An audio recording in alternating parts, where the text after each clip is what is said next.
Good morning. Good morning. And finally, new rule, nothing with crypto in the title ever turns out good. Don't write me about Bitcoin, please. I don't give a f***, so don't ask me. Bitcoin happens to use a lot of energy. It happens to promote anonymous transactions. Bitcoin is not a currency. Not bullish on Bitcoin. You, John McAfee, believe in the power of Bitcoin. So much so that you'll put your on the table, chop it up, put it in your mouth, swallow. If it doesn't reach at least $1 million. 99.999% of the people that own Bitcoin are f***ing morons. That's just it. What's it feel like to be a Bitcoin? I don't have any Bitcoin. You don't? No. Okay. Good morning.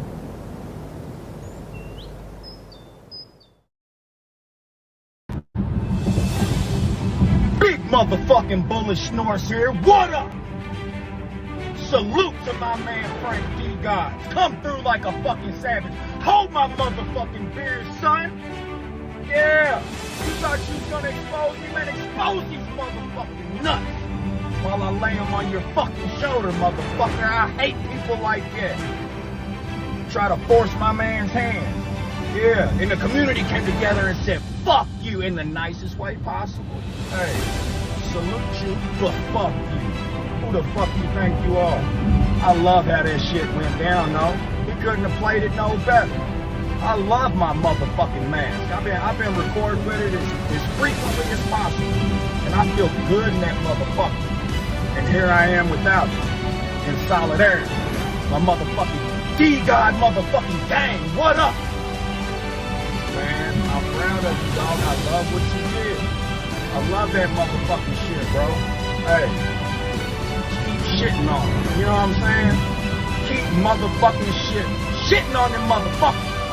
This ain't gonna do nothing but accelerate our motherfucking growth. Plus, the fuck y'all thought was about to happen? Alrighty. GM, bro, everybody. Why did you just open up just an F-bomb entry? That was because that was him talking about how proud he was of Frank for doxing.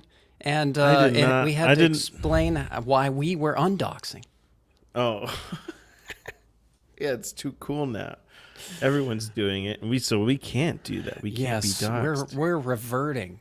We are going back into anonymity slowly but surely. Soon we will be doing our VR waifu avatars as ourselves here. The what do they call that again? My mustache has been fake VTubers. the whole time. Yeah, we're gonna be VTubers. Yeah, the mustaches are fake. You don't know what's real anymore. But yes, so Frank doxed. But we'll talk about that in a second. Let's first shill ourselves. GMTV.lol is the place to be for everything GMT related. And we got lots of stuff going on here in addition to all our shows being on the front page here. We've also got the Kimono Trading Indicator. This is an all-in-one trading view indicator. It shows you trend, momentum, volatility, volume. Has 10 different built-in indicators, and it's super groovy, as they say, and we use it here every morning on the show to do technical analysis. You can get that by minting one of our NFTs. That's all you got to do. One of the GM bots. These are now minting. When you mint one of these, you get access to the kimono and future tools, holder-only streams, holder-only Discord channels, store discount on the merch, and you can burn your NFT to sponsor an episode of the show and also get your name in the credits of every episode. So that's pretty cool. And here's just some items in the shop. Check out the shop. We got all kinds of merch in the candy shop. And good times. So check it out, gmtv.lol. I guess since we opened up with it, let's just start with the doxing. Everybody's doxing now. There's Frank with his girlfriend. Frank has doxed. We know everything about him. We did a deep dive into his criminal record. I'm just kidding. But yeah, I don't know. He's you know, he's more normal than I thought. I thought he was going to look more. I don't know what I thought, but he's just a normal nerdy dude. Yeah, just a normal nerdy dude. I don't know how to feel. I don't know how to feel about it now. Not sure how to feel about it. I thought I like pictured more of a Chad, like, you know, a D-Gods Chad like type person. But I gotcha. Yeah, maybe like I feel like I was kind of catfished a little bit. Is kind of the feeling. Maybe I don't know how to explain it. You still feel rugged, is what you're saying. I feel a little catfished. Yeah. So. No, I think it's great because that was one of the biggest critiques I had. Yeah, was that he was not doxxed, and so.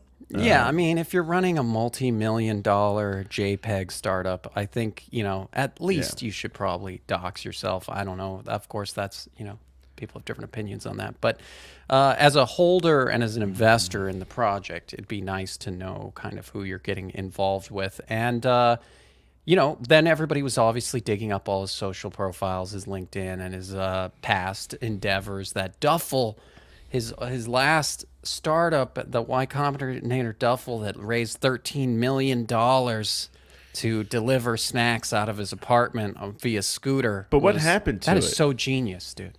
Well, it's supposedly still operating.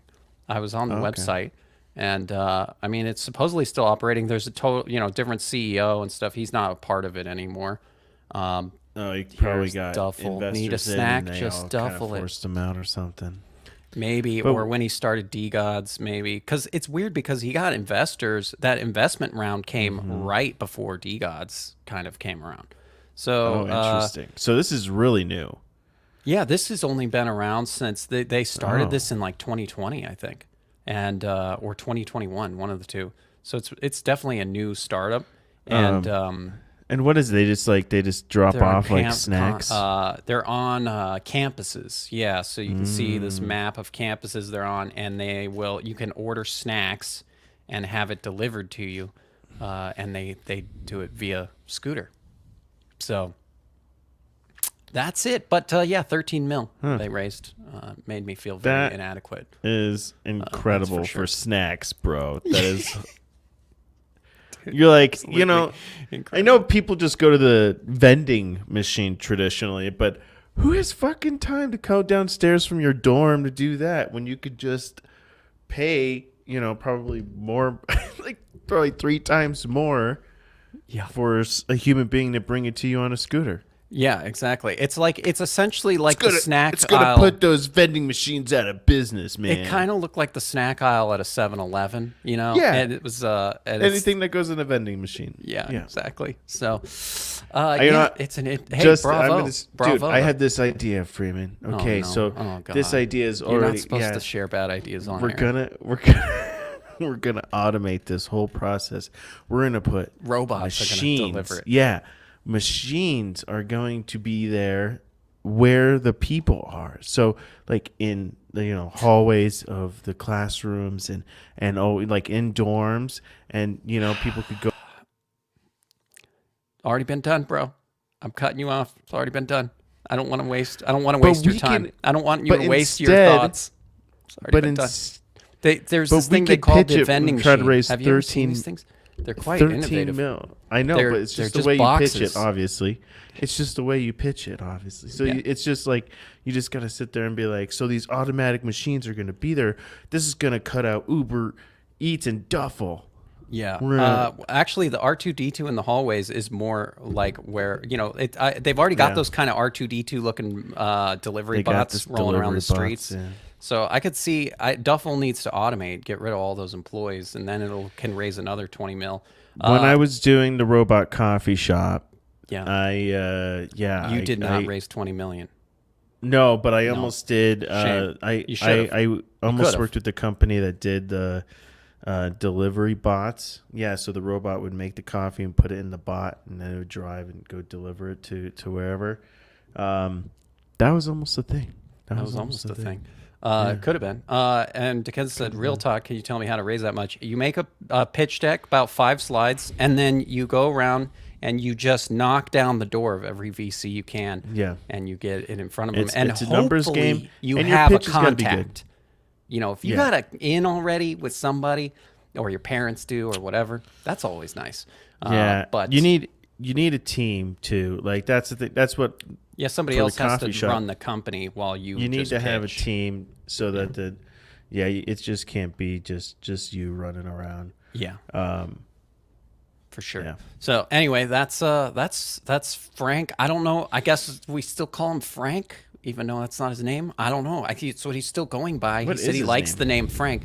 His name is like Varun or something. I already forgot it. Or Vorhan or I don't know. I knew it yesterday. Now I don't know it today. See, that's why I'm just gonna call him Frank. It's genius. It's an easy name. Just call him Frank. I'm gonna keep calling him Frank. I guess I'm curious why he felt like he couldn't be doxxed before. Well, I don't know, but I think it's, maybe it was just unintentional. Like, it just was like the Web3 thing to do was be anonymous. And then, the project blew up, right? DeGods all of a sudden just blew up like in a very short period of time. And now I don't know if this is true. So this is all hearsay, but I kind of saw murmurs that maybe somebody was threatening to dox him already or something like that. So I think he just kind of did it to get ahead of that.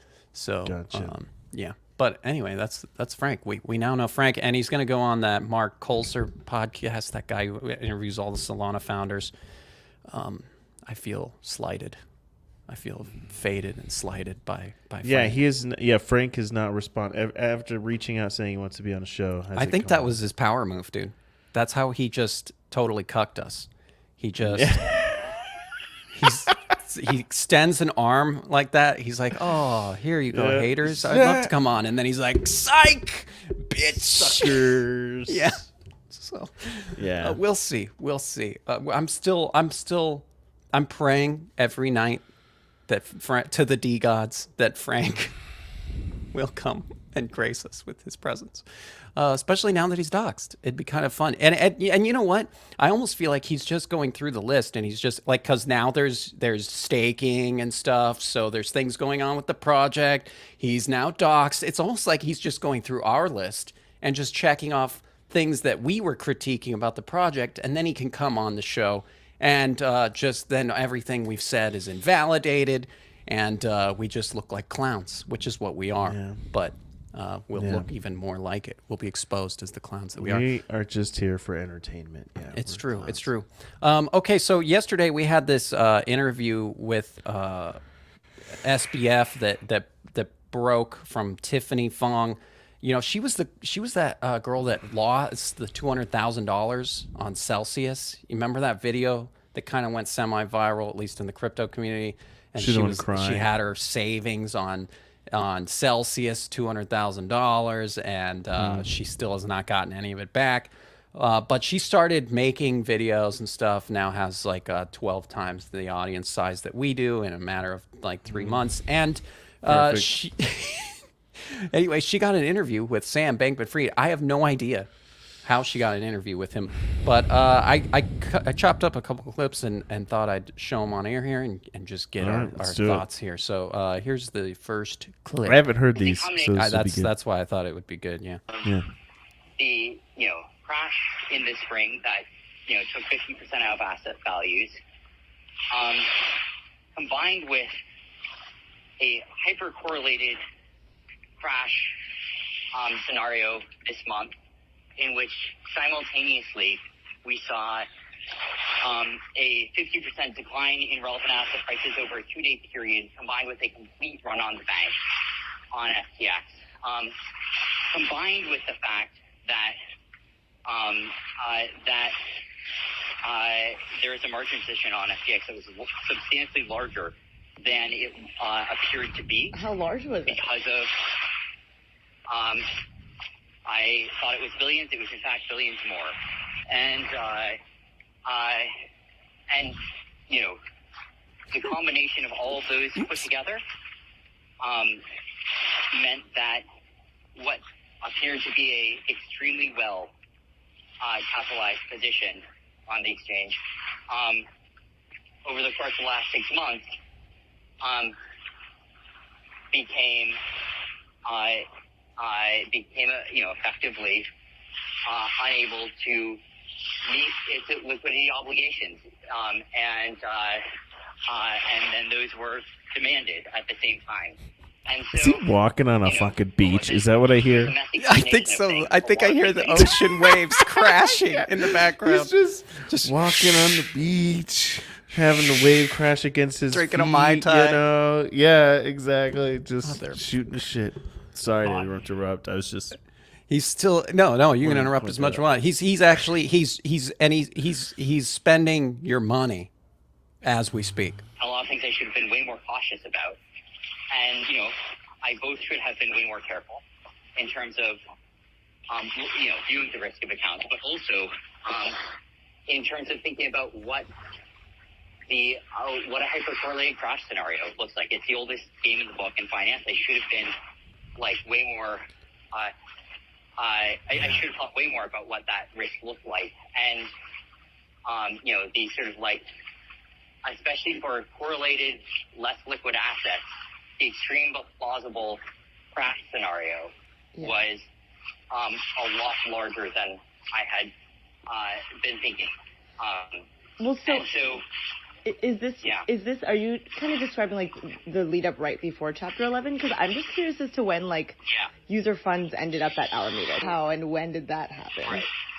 Well, watch as he beautifully does not answer the question. A lot of margin positions on SBF. It's a derivatives exchange, and that's sort of the norm that there are open leverage futures margin positions. Alameda had a substantial one. It was in fact more substantial than I realized that it was.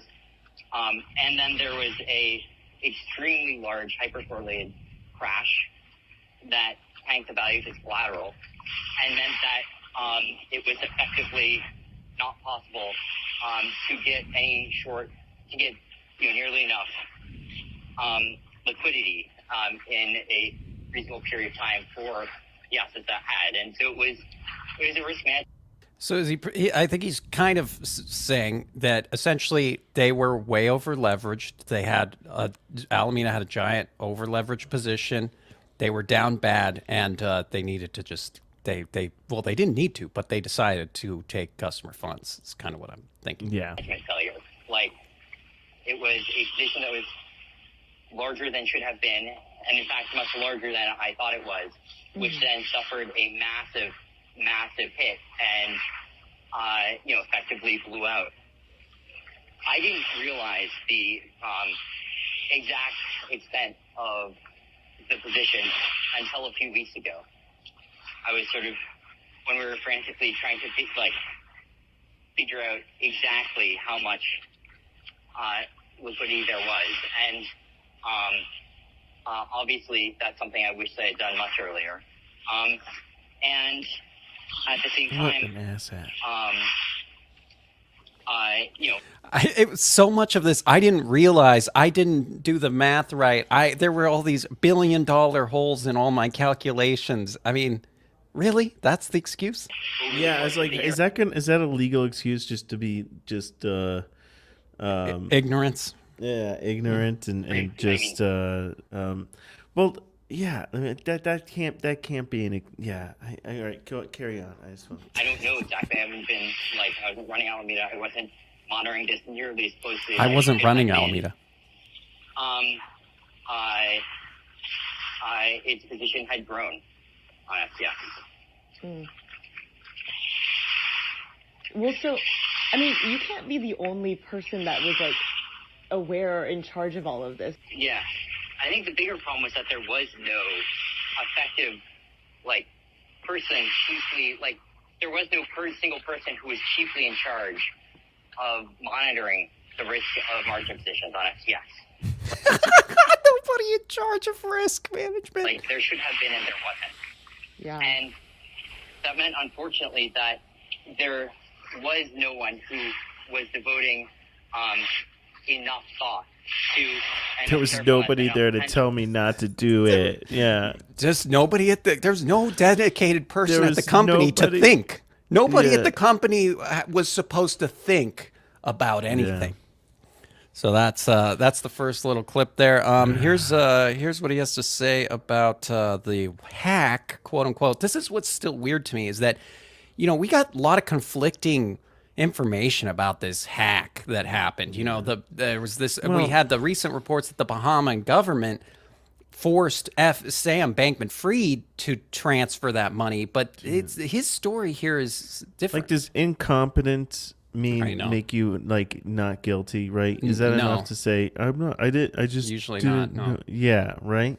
Yeah, we didn't hire for the responsibility role. Yeah, I mean, chief like, responsibility you can still officer. You'll still get manslaughter if you like run over someone you didn't mean to. You know what I Yeah, mean? Like, right. like, Just because, asshat yeah, it's can't like get I'm away. just a bad driver. Yeah, I exactly. I just didn't do the. I didn't do the math I didn't right have risk about. management. Yeah, I didn't know where this happened. There I was didn't no. know- I didn't have a I didn't- co-pilot sitting here to tell me that I should have not have run that red light. I doesn't make that. Yeah, it's like I'm okay, colorblind. Cool. Yeah, you're just saying that you're a big idiot. No one and told you me should about have the never had brakes. this responsibility. Yeah, no. Yeah, he should. You Yeah, it needed a doesn't break. make him innocent. A break. Yeah. Anyway, here we go. I don't know exactly who because they shut off all access to the systems when it's halfway through exploring it. I've narrowed it down to like 8 people. I don't know which one it was, but I have a pretty decent sense. I think it is, again, either it was an ex-employee or someone installed malware on an ex-employee's computer. And I don't know for sure which of those it is, and I don't know for sure which one it is, because access is totally shut down right now because it would be dangerous to allow people to query data. So that's his explanation of the hack. He doesn't know what happened. So we could definitely have conflicting reports there. Hopefully we'll get some clarity on what happened with that. And we saw that money was moving through a mixer yesterday. So Oh, really? Yeah. Really? Yeah. Who said? Remember, someone said that they knew who was the hacker. Well, yeah. So Kraken, or was it Kraken? I think it was Kraken. I can't remember. It was Kraken or KuCoin, one of the two. I think it was Kraken said they knew the identity, and then we had the report that it was the Bahamian government that forced Sam Bankman-Fried to do it. But then we have Sam saying, but we can't trust anything this guy says. I think that's one of the biggest lessons here is, you can't trust his math. You can't trust what he says. Can't trust his math. We know that. So here's him talking about the Bahamian withdrawals. Remember how they opened up withdrawals just to people in the Bahamas? Yeah. Withdrawals were opened first to citizens of Antigua or Bahamas, yes. Bahamas. Yes, and then the regulators or securities said that was not approved. Yeah, I my decision. I think the right decision. Wait, sorry? It was. All right, so I ran it. I gave them a heads up, a 1-day heads up that we were going to do it. They didn't say yes or no. They didn't respond, and then we did it. The reason I did it was it was critical to the exchange being able to have a future because that's where I am right now, and you do not want to be in the country with a lot of angry people in it, and you do not want your country to be incorporated in a country with a lot of angry people in it. It was, realistically speaking, it's shitty, but the pathway forward for FTX involved Bahamians not being pissed at it. Because I guess it could have been looked at as insider withdrawal sort of thing. Oh, it wasn't insider withdrawals. No, this was trying to create a regulatory pathway forward for the exchange. Just to kind of appease the citizens of the country that you're currently in, basically. And that the company was about to be assigned a provisional liquidator. And well, that's smart. He's like, I don't want people with pitchforks at my front door. Exactly. He's like, my neighbors in this gated community that gave me millions of dollars. I gotta keep them happy. And who knows how many politicians or whoever else is technically down there and then could get money out. He's like, Mr. Wonderful. The Bahamian I need the Bahamians to protect me here, is what he's saying. You know, it's like, yeah, Mr. Wonderful, Kevin O'Leary needed to get his money out, you know, so he had to do that. Yeah, honestly, he sounds like a hot new startup with how to run things in over his head too fast. Yeah, pretty bad. Okay, here's him talking about Chapter 11 bankruptcy. So FTX International was separate from FTX US, and you had stated that FTX US was solvent. So I was wondering why FTX US had to go to Chapter 11 as well. Oh, yeah. It's a really good question. Well, you can blame the fucking idiot you're talking to for actually filing this document. I was sort of coerced to doing it, but I should have just said no. I had that right. I probably would have been reported to everyone you could imagine for not doing it, but it would have been worth it because it's the right thing to do, to not file. And, like, I would give anything to unfile that right now. You don't feel that FTX US should have filed for bankruptcy? And, well, so if they are completely separate and FTX US was solvent, then would that mean that FTX customers would expect, like, a decent recovery? Just because I feel like all the numbers that have been floating around. Sorry? FTX or FTX US? US. Just because the only numbers I've seen floating around, like the Financial Times, the recovery looks pretty slim for... That's for international. Yeah. US is 100%. So then FTX US customers could potentially expect decent recoveries then? After all this? If the US team hadn't turned off the Amazon account, they could already be withdrawing. You know what the honest answer is? FTX US was so fucking solvent that even after losing like $250 million to a hack on the way to bankruptcy, it's still solvent. It's about $500 million over. So, yeah, he's still sticking with his regrets Chapter 11 bankruptcy. He said he was coerced into it, which is kind of interesting. But, yeah, I think he's, you know, I think his thing was, and he said he had raised $4 billion since filing, but they won't allow him to inject that into FTX. He said in another clip, I'm just not going to play, he said that that the current management who's overseeing the bankruptcy just wants to burn the whole thing down, essentially. Just, you know, just liquidate the whole thing. And he is, you know, you can tell in his mind, he's like, he still thinks we can save FTX. Yeah, he's living in that mindset still. Yeah, like we're gonna bring this back. Okay, here's the last little clip well, about $4 billion's not even half of what he's lost. I know. Right? Yeah, and that's what he said in that clip. Was like, yeah, we just still need to get like about another $4 billion. And he's like, that's a big number, but it's not completely undoable. So I don't know. And you know, we had that those rumors that Kevin O'Leary was trying to help him raise a bunch of money. Man, him and Uncle Kev. So here's his comments on his donations, his political donations. I donated to both parties. I donated about the same amount to both parties this year. That was not generally known because despite Citizens United being literally the highest profile Supreme Court case of the decade and the thing everyone talks about when they talk about campaign finance, for some reason, in practice, no one can possibly fathom the idea that someone in practice actually gave dark. So, I don't know, all my Republican donations were dark. People won't see them. And the reason was not for regulatory reasons. It's because reporters freak the fuck out if you donate to a Republican. They're all super liberal and didn't want to have that fight. So I just made all the Republican ones dark. But I was, whatever, second or third biggest Republican donor this year as well. But also, it's all for the primaries. They didn't give anything to general elections. They don't give a shit about general elections. It's not what matters. Like, it's the primaries where you have good candidates against bad candidates. So he's saying he donated to both parties. It's just I just did it all in a dark way that you can't track. Which is either way is just like sketchy to say whether it's true or not. That's super sketchy. You know, everything about him is sketchy. So, it was an interesting interview. Just, again, there wasn't a lot of new information. It's just, though, showing where he's at in his headspace and where he is publicly, what he's trying to push is this FTX is not over. I think, I think I'm going to give him, I'm just going to say, okay, if everything shit! I almost Oh, spilled on my great. coffee. You're giving him a big. No. If it, let's just say, if whatever he says was true, all right. Let's just That's say a big if. If that's all true,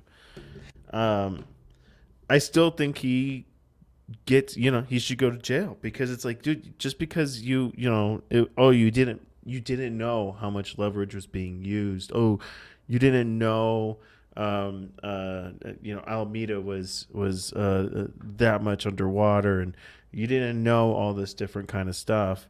I still think you're still guilty, man. Like you know, and at like, a very it was least, your responsibility to just keep solve it, and it's like and at the very least, I'm sure and I'm not very well versed in financial law, right? But and SEC and the CFTC, but I think at the very least, there's got to be at least a dozen laws violated just in the course of how they ran this business. So I mean, even if you're not looking at the fact that they took customer funds and then use those on leverage positions, I think it's just a clear case here that this guy should not be. He should at the very least be being like questioned, and I don't know, but I don't know. It just seems like he's going to get away scot-free. It feels like about the whole U.S. The U.S. FTX. If he's true about that, that's pretty shitty that U.S. peeps can't get their money off right now still. Yeah, and I wonder how true that is. And it was obviously the smaller of the two parts of the business as far as FTX International and FTX US, but.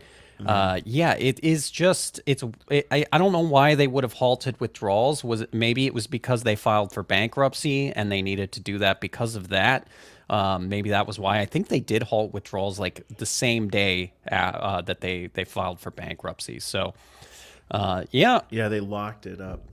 Yep, they locked it up. And here's just an interesting tweet here from our good friend Ichi over there. He's been going crazy. I have a feeling he had a fair amount of money on FTX. Yeah, because his timeline is a dark obsession with Sam Bankman-Fried. But he's trying to like get lawyers and do information requests in the Bahamas and all kinds of stuff. But he linked to this article, which I haven't had a time to fully read yet, but I'll look through it and see if there's anything else we can get for tomorrow's show. But he's pretty much saying that in addition to the police force and the government, the church, civil society organizations, nonprofits of every kind, the cultural and sporting communities and schools, including the University of the Bahamas, all received FTX donations or sponsorships. And he says in a follow-up tweet, looks like the OPM, the Bahamas, which is Office of the Prime Minister of the Bahamas, and the Bahama government have all been bought by SBF, are completely corrupt. He sprinkled donations to everyone, including the police commissioner. That's why they won't arrest him for the most open-shut case of fraud/theft ever.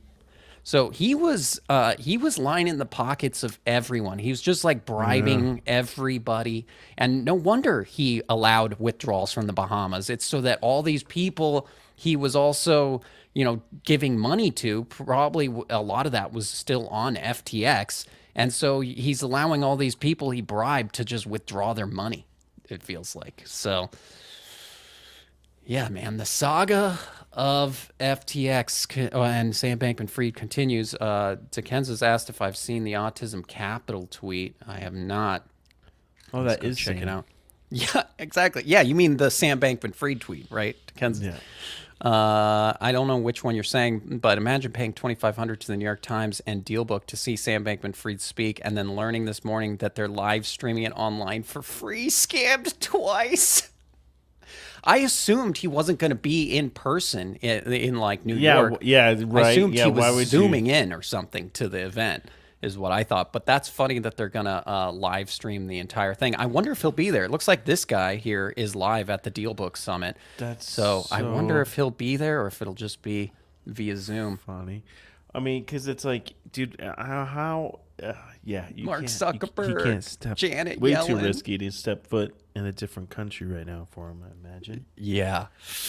Yeah. So that's really because I That's always so thought, funny. about that, like, why only Bahamas was able to withdraw, and it just now it's like, oh, okay, I do believe him on that reasoning that it's just literally trying to, one, make sure that the local government doesn't come after his ass, Yep. right, and two, make sure the public doesn't come after his ass. You know? So he can still have his private So he can island, still hang out, yeah. safety on a private island, and then all those people there will just kind of look past it all because they got their money off, so it's not affecting any of them personally.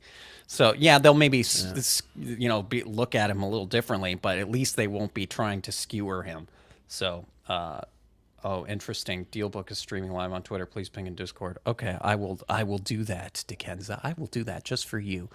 Just for you, buddy. Also, there was this funny tweet from Ichi talking about saying the former CEO and co-founder of BitMEX, he was speculating fabricated Alameda on the BitMEX leaderboard, setting them up perfectly on an incredible path of fraud and deception. And here is somebody who was working at BitMEX and said, fun story, one day we linked their accounts, I'm guessing that's bank accounts, and they fell off the leaderboard, which led to rumors of them being insolvent. Sam freaked, and we unlinked the accounts. Confirmed, not a conspiracy. So, who knows how long they were pretty much insolvent for, too. That's another question. Yeah, he says he didn't know for a few weeks. Exactly. And but then he's freaking out about all this stuff. Yeah, his story is so bad, dude. His story is so bad. It's all just excuses about, I didn't know, I didn't do the math. Just crazy. Anyway, Binance, who really brought the whole beast down, now represents 75% of all exchange volume, almost 8.5 times that of the second place Coinbase. So Binance is now by far the leader in the exchange market.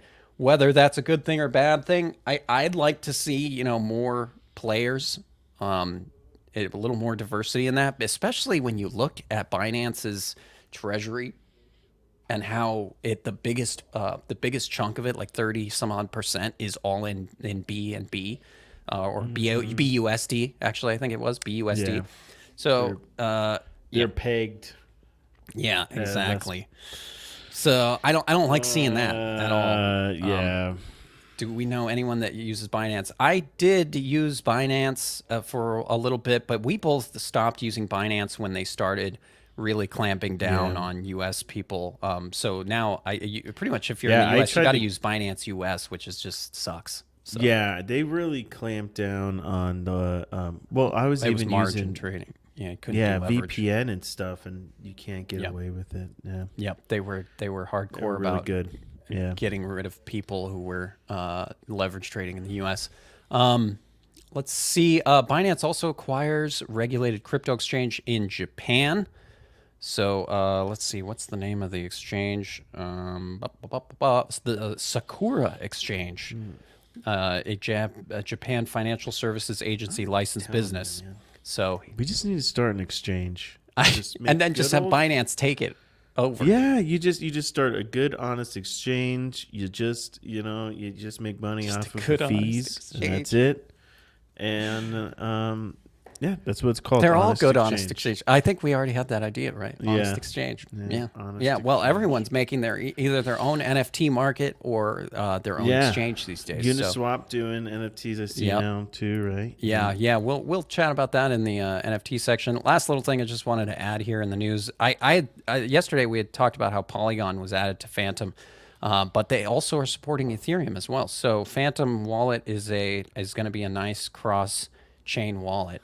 You'll be able to have your worthless Solana in there right next to your Ethereum as it goes to the moon. So with that, let's check out the charts and see how Ethereum's going to go to the moon.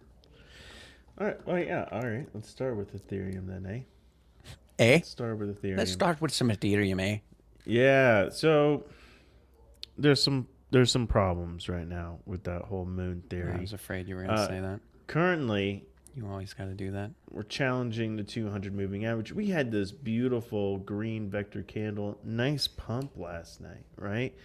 I was last night I was kind of a bit surprised there because I was a little skeptical we were going to hold this level above the 50 moving average. But man, you gotta love that separation from the 50.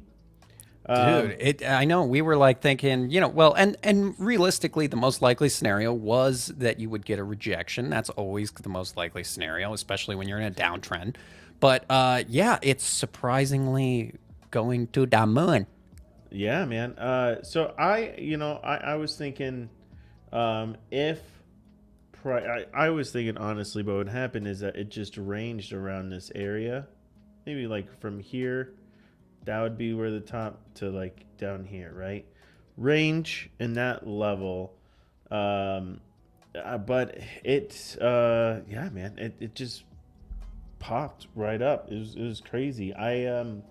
So I did not expect that. Because I really thought, okay, we already challenged the top of the range, or if we did get up here, well, I mean, technically, right? It's really for Ethereum. Let's see here. This level right here on the daily seems pretty significant where we're at right now. All right. So, and I thought we would stay in range until the 50 moving average came back down. I did not see this aggressive approach to the 50 moving average happening. Plus, we have the point of controls up here. So we could maybe, get up there this week, right? I mean, that is how much more is that? So yeah, I mean, it's looking pretty decent. The 4 hour says that maybe we'll start cooling off here for a little bit, but on the daily, I mean, I could maybe see 3% more, 4-5% more than where we're at now. Just because, I mean, if you look here on the kimono wave, I mean, we have RSI crossing up, nice big green wave. Looks like money flow is starting to cross up. Yeah, it's looking pretty good. The 4 hour though, right? You might want to be a little patient because 4 hours says the party is about to just chill out for a little bit. The wave looks like it's topping off. We have RSI crossing down, VWAP trending down. Looks like money flow starting to come down.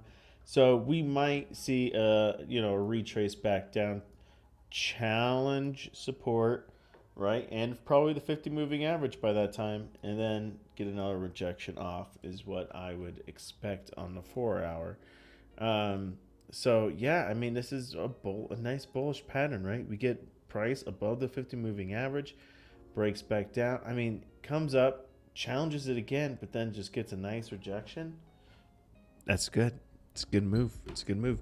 So I would be, if you're short, if you're looking for shorts, not a decent time to look for shorts. Just know that you might just get a short back down to support and then get a rejection right off from that. So a scalp, nonetheless, possibly there. Bitcoin on the 4 hour. Same, looks pretty similar, right? I mean, we broke up above this little range. 4 hour looks a little bit better than ETH actually for Bitcoin. I mean, it looks like we could be definitely coming down just like Ethereum. We could be getting a bearish divergence too. Oh, I see a hidden. Yeah, I see what you're saying, a hidden bearish divergence there. We got higher prices, and then we have lower momentum. All right. So that means that we could see a little shift. Maybe price comes back down. I mean, still, if it gets back here, that's support plus a 50 moving average. Right. That would make sense to me for price to return back to that level. So again, short scalping possible here. I see on Bitcoin and Ethereum. Here on the daily, it looks good for Bitcoin. I mean, look, we have higher lows. I mean, again, like tomorrow's, candle might look bad, but it might just again, come back, challenge the last days, opens, and closes maybe, and then pops right back up. It's getting these higher lows, which is what you want to see when you want to see the market start rebounding. And we're looking for patterns too, right? We're looking for like some sort of breakout pattern, a W pattern. Right, we almost had. Could we be getting it now? I gotta wait till the end of the day, and then we'll really know if today's the day that we are actually breaking out, right? But gotta wait. Maybe it's not today. Maybe it's tomorrow. And Maybe we've got a it's- couple maybe things it's not. happening today So- too in the market. Yeah, we got jobs report coming out, and then we also have Powell speaking, which I don't know what the hell he's speaking about, but whenever he opens his mouth, speaking at the Brookings Institute about the economic outlook. So, Yeah. when Powell speaks, the market. I had something I was gonna say that was gonna sound good, and then tweaks. Matic doing decent here. I mean, we're getting higher lows. Coming off that pump. Challenging the 50 moving average up here. So, and Matic had God, dude, that was such a violent dump and pump. Good. God, that's crazy. I would wait on the next pullback before I'd get more Matic, but yeah, it could be decent little. So like what I've been doing, I've been kind of doing a DCA thing lately, right? But it's not. So whenever I see these pumps, I'm always like, I should have just bought more, but That's I'm how just. it always goes. Yeah. Should have bought the bottom. That's what I always say. I did. It's easy, dude. Just buy the bottom. Just buy the bottom. And so sell simple. The top. Yeah, it's so simple. Gosh, this is elementary school math. That's why Caroline over at Alameda said she doesn't really use math. It's because it's easy. You don't need math to know when it's at the bottom and when it's at the top. Duh. All right, Kansas, as you wish. Solana. All right, daily or on the 4 hour. 4 hour looks real bad. All right, because we had. But Frank doxed. Frank doesn't move Solana. I'm sorry. I don't think he's not like the Elon of Solana. And Frank are capable of moving Solana. No, sorry. I don't think it's. I tried, that Frank. Cool. I'm trying. They're I'm an trying, NFT. Frank. It's not gonna happen. Trying to say good things about you, you come on our show. That's not. I didn't say anything bad about him on today's show. We're going lighter on Frank now. Oh no. We're clout chasing. All right, the price here crashed below the 50 moving average, came up, challenge. What do we expect to happen?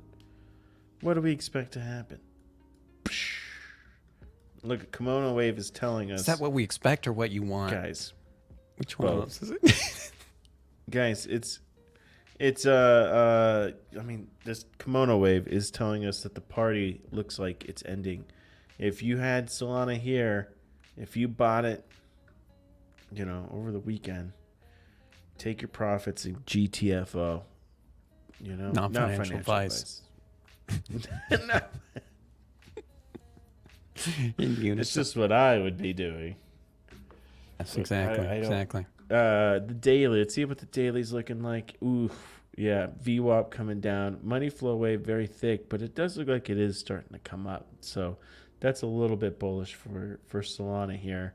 But yeah, I mean, these candles look pretty weak, man. Anytime you get number go up on Solana, it just like, look at this. Number go up, gets smacked down.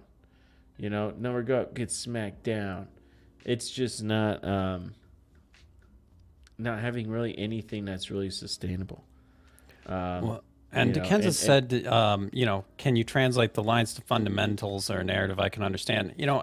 I think, Solana was severely damaged by what happened at FTX and Alameda. Their competition is not going to be as crippled by what FTX was doing to competitors. And also, there's still rumors about possibly Frank moving over to ETH.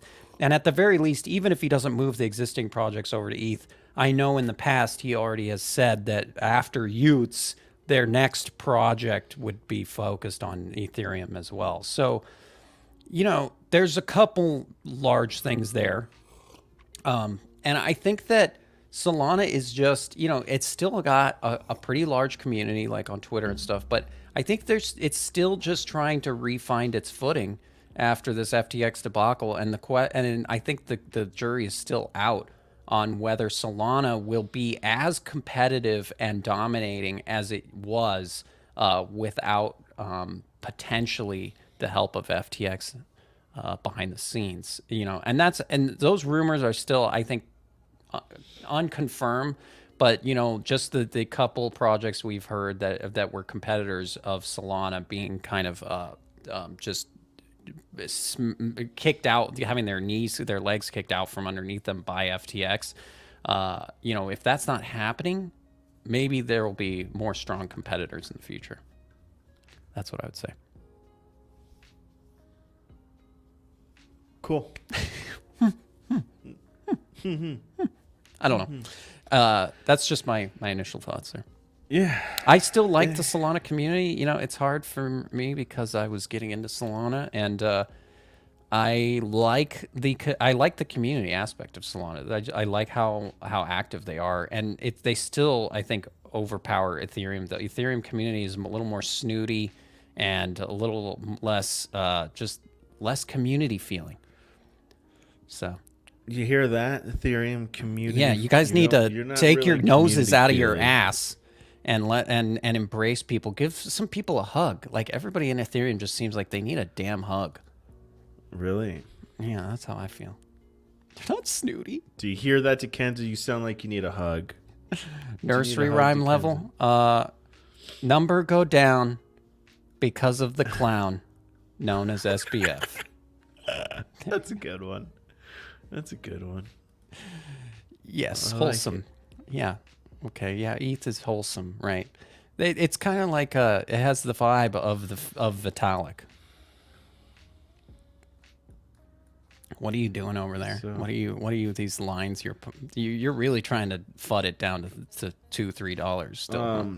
Well, so this is a major point of control on Bybit, right? We'll look on Binance here in a sec, but if I remember right, Binance is a lot lower on the point of control. But here on Bybit, you're seeing price struggling to make it above the point of control. We've already challenged the volume range low, and basically this is just saying, the point of control is where the most activity has been on the token, most buys and sells and all that fun stuff. So I'm assuming this looks like a rejection down from it, really. And with the kimono wave looking like it could be, I mean, it's opening up, but that VWAP doesn't look too hot.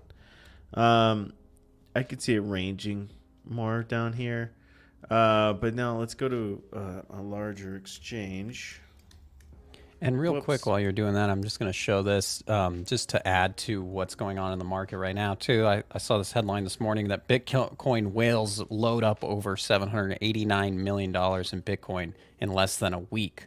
So you have had whales starting to accumulate after a sell-off. That's also a bullish sign, I would say. Yeah, you gotta have for Bitcoin. Gosh, dude, I'm gonna spill my coffee, man. That would just add excitement. Please do. But yeah, so here on Binance, the point of control is down like $3, and I would expect price to go down there. If we get another dump on market wide, that's probably where it would go. Yeah, there's not a lot of support. Yeah, I mean. Because here, that was February 2021 to March. So about almost a month, it just hung out in this range. And so I could see us hanging out in this range for maybe that long before we start making another fall back down, next leg down. Because really the only level of support you really have is here, which I don't think is very strong at all.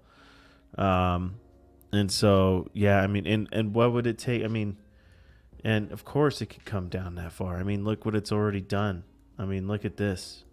You know, you just do that on a smaller scale, and you're down in the $3 range. Yeah, so it's like, to me, it's totally Solana. I feel like is going down to that level, right? Especially since we just saw, you know, how much Binance has on this market, right? That's why it's like, when I look at charts, I'm like, okay, I look at on the one I'm trading on, but if I really want to see what, you know, a much better, larger picture, I go to the one with the most volume, and that's Binance, right? So, yeah, this is what that's what I'm expecting. Like, yeah, right here at $3. That means a shit ton of people too have had Solana since it was only $3. Oh yeah, yeah. So if you're listening to this and you're one of those people that have had it that long, like, just take your profits now. Imagine being the guy that bought Solana at like 200 right now. I don't want to imagine that guy. Yeah. I'm sorry, guy.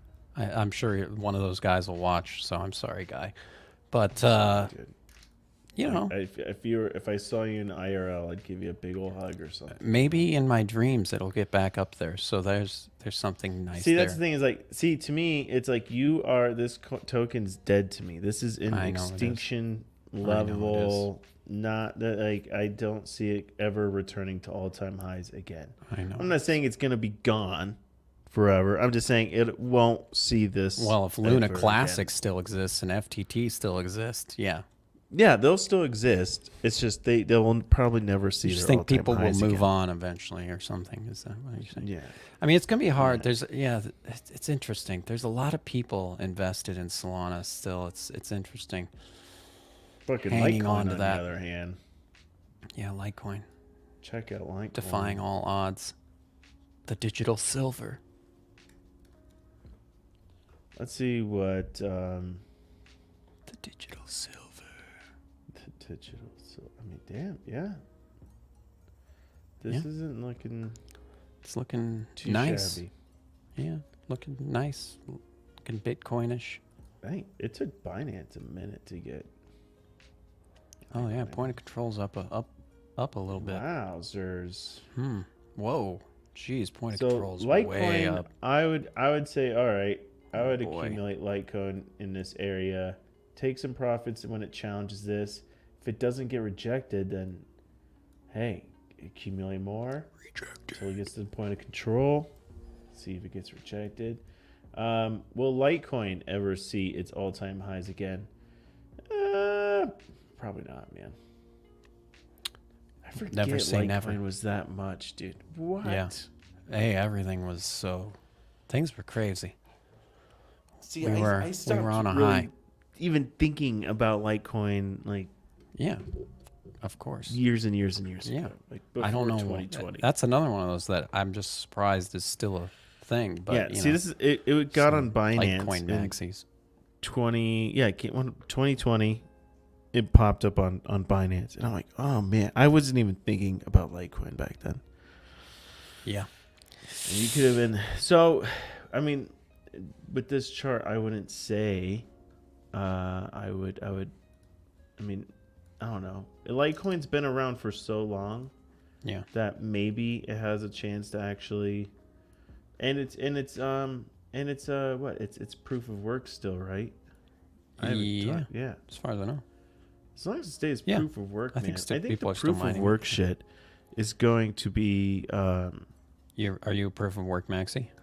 I kind of am. Yeah, there's something nice about the requirement of the mining. I don't know. It just gives me good feels. You should burn fossil fuels for that shit. Yeah. Something should cost. It's got to cost something, right? We need it to burn some kind of resource. Damn it. I don't like this free money that doesn't require any resources bullshit. It doesn't seem I want to burn dinosaur fossils. Damn it. It's not secure. Yeah, exactly. That's what I was thinking. I was like, I just want to burn I just want to dig up dinosaurs and toss them in the burner. Damn it. Guys, I mean, Litecoin could be actually looking really good. If you just look at the trend line here, I mean, I'm doing the Wix. You know, wicked up, got rejected, wicked up, created this trend, and we're. So are you saying the bottom is in? It. Are you saying the bottom? Breaking Or it. is the bottom in? Bro. Could the bottom be in? I see some people speculating that. I don't know, man. I know. It's too early to tell. I see a lot. It's I see definitely a too lot early of to tell. people saying the bottoms, and that's what Yeah. gets me like thinking. It's way too early. Yeah. Yeah. Yeah. It's wait till- so early. It's I way think- too early to say that. I think Bitcoin to 12K by Christmas. You're still in that. Yeah, that'll be a nice Christmas gift. Big old shit on the market. Yeah. That's what we need. Yeah, but I don't know. We'll see if Litecoin can hold. I mean, the daily saying the 50 moving average could be going over to 200. And is this just the beginning of a green trend, green wave, right? Potentially, yeah. Potentially. Where we just see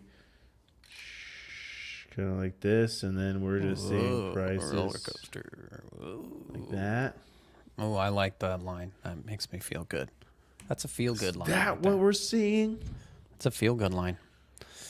I don't know, but I hope so. I hope so. Okay, let's take a little intermission, shall we?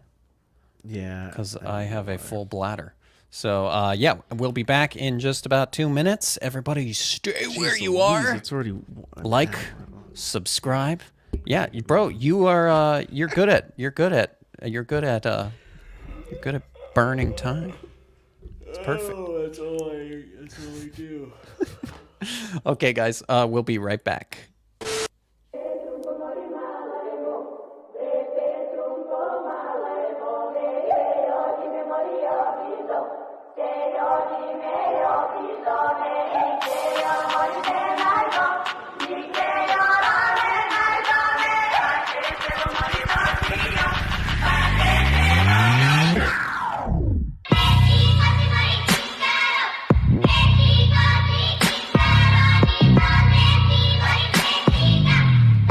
Hello, it's Freeman from GMTV.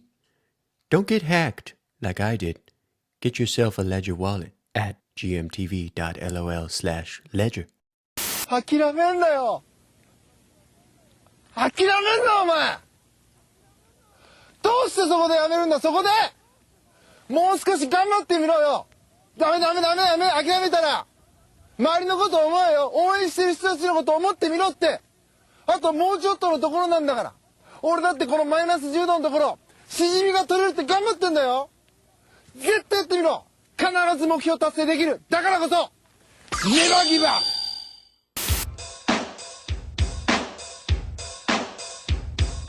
I have a bad case of diarrhea. I have a bad case of diarrhea. I have a bad case of diarrhea. I have a bad case of diarrhea. Bing bong. Thank you for watching GMTV. Thank you guys for sticking around there through the intermission. Please like and subscribe to the show if you have not already. It really helps us out. Let's take a look at a couple things going on here in the NFT world. Let me get my screen up. We've got the top collections here on OpenSea, and we got CryptoPunks up here at the top. Like to see that. You all know that. We got Killer Bears still crushing it up here in the top of the charts. I haven't really looked at why this project's been making a comeback. Don't call it a comeback. Let's check it out on the Twitters. Because I'm sure something's happening, right? Chapter 2, the Killa Labs experiment. Please proceed to your enrollment station to get started. So what are we getting, like zombie Killa Bears or something? I don't know. But this project really came back from the dead. To reclaim that spot there up near the top. I'm just gonna look at the floor price on this thing. They only give me 30 days here on OpenSea. I don't like that, but yeah, I mean this thing was just chilling at around 1.5 for a long time there. So I don't know what's going on besides that. It looks like there's some kind of mutation thing or something going on. Let's see if I can find anything else. I didn't really know what this project was ever about from the get go. I barely remember it when it minted, but good for the holders who still have this project. At least something's happening, and I bet you a bunch of them are taking their profits right now. So good for you, Killer Bear holder. Yeah. Good for you. Friendship bracelets up at the number 5 spot. That's good for Dickense's bag. So like to see that. That's like one of those. This is like the only Art Blocks project I feel like has really stuck around in the top spots for a while. Valhalla, man, still it really hasn't made much progress. Valhalla since the mint. It's around 0.7. It's just about 0.2 higher than the mint price. So really has not done much. Still unrevealed. I bet you it'll crash back down after it does. So that's some of the top things here on the ETH charts. I've got Magic Eden up here, and you can see, man, Utes and DGods have gotten a bunch of new liquidity just off of Frank doxing. So Utes now sitting up at 166 floors, and DGods up at 374 floor. You've also then got the Klanosaurs, which we didn't really cover, but those minted, I believe, like I see Monday or maybe over the weekend. All over the place. It's ridiculous. Yeah. This is the walking clay project on Solana. Every chain needs a clay project, and this one just so happens to have Solana happens to have one that's walking as well. So, big fans of walking. I'm glad to see the walking trend coming back. Big fan. And look, of this one's walking. even just running. It's real good for you too. That one's running. I kind of like these. They're cute. I like the all animation. different speeds. Yeah, which I think is cool. I haven't seen a different speeds of walking before. That's some innovation right there. That's Web3 innovation, folks. When you take things to the next level. Yes. I really like the the T-Rex with the little arms. It looks like one of those T-Rex costumes that people wear all the time. That's what it makes me think of. But quite cute. Yeah, those are good. They're good. We've got Taio Robotics. A bunch of people have been getting into Taio Robotics. I saw they were trending yesterday, and Frank bought one. So what's going on, you may ask? Well, Tom, who is the one, Soulport Tom, he's the one that derugged this project a while back. And he said, here, I figured it was time to take my 10-plus year experience in this specific industry to Web3. I've been running adult products for a long time now, so know all the ins and outs of the business. We developed a way to automatically bill wallets for subscriptions, which was a big hurdle. I think that Soulport Time, from what I know, that's like he had a team of developers. They were already developing like adult websites, and then he derugged this project. So that's, I think, where his previous experience was. But so they're making their first product under the Taio Robotics brand here. It's a Web3 porn product. This will be the last time this product is mentioned under the Taio Twitter account. New brand and Twitter will be formed. And then they're going to also make a casino that's fully licensed.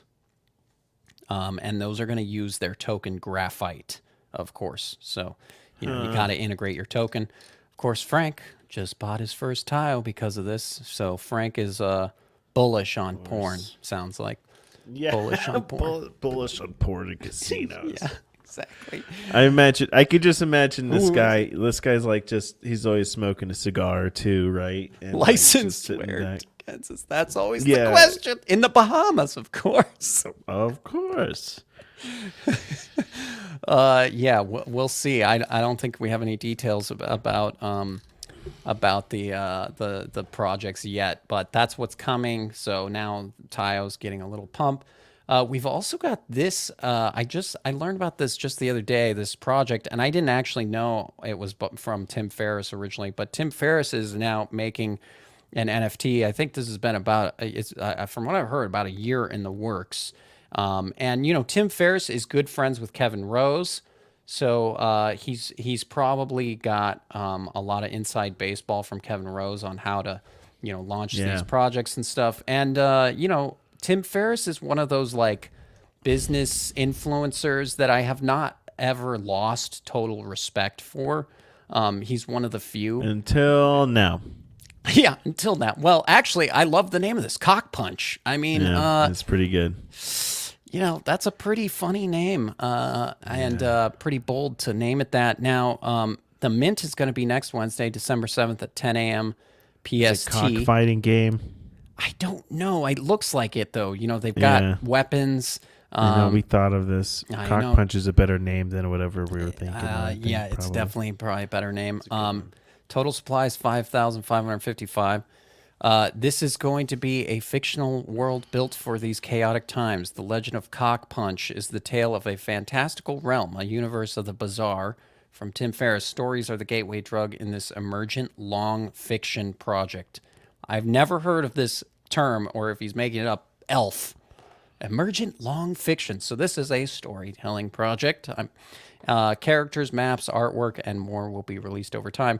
100% of the NFT primary sale proceeds are being donated to the Sasai Foundation, a registered 501c3 nonprofit that funds cutting-edge scientific research and other initiatives related to psychedelic medicine, mental health therapeutics, life extension technologies, ecosystem conservation, indigenous knowledge preservation, and more.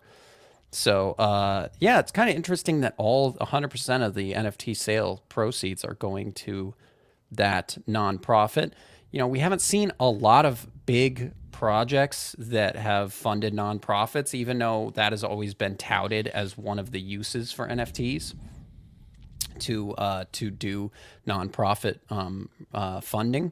But so I think this will be probably one of the more successful ones that's doing something like that. So anyway, these are, I don't think there's a price yet. As far as I know, there's not a price. I'm going to try to get whitelisted for this one. I probably won't get whitelisted, but I'm going to go beg whoever I need to beg. There's no Discord as far as I know, which is nice. Bullish. Yeah, bullish. Exactly. No Discord. Bullish. So we don't. Tim's next NFT project featuring Tim Ferriss. Like, bro, how many times you guys say your name in a thumbnail? This is from the Bankless podcast that was there doing. But good old Bankless. Bankless has so many sponsors, dude. I love how they have this running. Watch this on the right here. This running sponsors. It just constantly is changing out sponsor logos over here. They've got so many sponsors. Am I envious? Yes, I am. But, that's what you get when you have 191,000 subscribers, I guess. Jeez Louise. So, lots of sponsors. But anyway, I'm gonna check out this interview later just to see what Tim's saying about this project and what the dealio is. It crypto Twitter during a bear market. That's pretty funny. Anyway, I don't know. I think crypto Twitter's pretty friendly. It's not all. It's not all. We got our drama. We have plenty of drama, but I think that's during bull and bear. I think there's just a never-ending drama here. Exactly. Yeah. And we're guilty of stirring the pot, obviously. So I don't think so. We've never. Don't say that, bro. Oh yeah, we're pot stirrers. Some projects have been a little upset with us. They killed Derivative Town, and nobody wants to come on our show. Like Frank bailed on us. The ape bull people bailed on us. It's like we can't even get people to come on our show because we just are like we're brutally honest with them. Yeah, fudders. We're such asses. We're not nice enough. They're like, no, I don't want to go on that show. Those guys are assholes. It's basically what it is. That's pretty much what it is. Yeah. So maybe I've approached a couple people. Do we gotta change the show? Do we gotta change this up? You mean be friendlier? Mix it up? I don't. Maybe is that? I have actually. So here's what's interesting. Dikens has asked how many doors have you knocked on coldly? Quite a few. I've been trying lately too. What I've been really trying to do is I wanted to get somebody on to talk about Twitter, how to grow your Twitter account in crypto Twitter, and everyone I messaged just ghosts me. Yeah. Yeah, I've reached out, and not too recently, like weeks ago. I was going ham for a while, just like reaching out to projects. I'm like saying, hey, we'd love to talk to founders. Yeah, nothing. I think there's this combination of where like they look at your numbers and they want to see certain numbers and also then they probably find out you FUD everything. That's why I was really looking forward to this Frank interview, because it would give us some clout that we could use as a leverage to get other people on. So, I think we're just so small. They're just kind of like, meh. I like why waste time? I like that, Kansas. I like your thought process here. Nice. Yeah. So we just are like, hey, I'll pay you $5 to literally just say you have come an on NFT show. project. It just make up a fucking just a totally new person. Yeah, make up a project. Yeah. No, I mean, I think we could probably get some smaller projects. Maybe we need to just set our sights a little lower. Maybe we need to approach more Solana projects. Dude, I don't know. Some Aptos projects, maybe. Maybe that's who we need to be talking about it too, is the Aptos ruggers.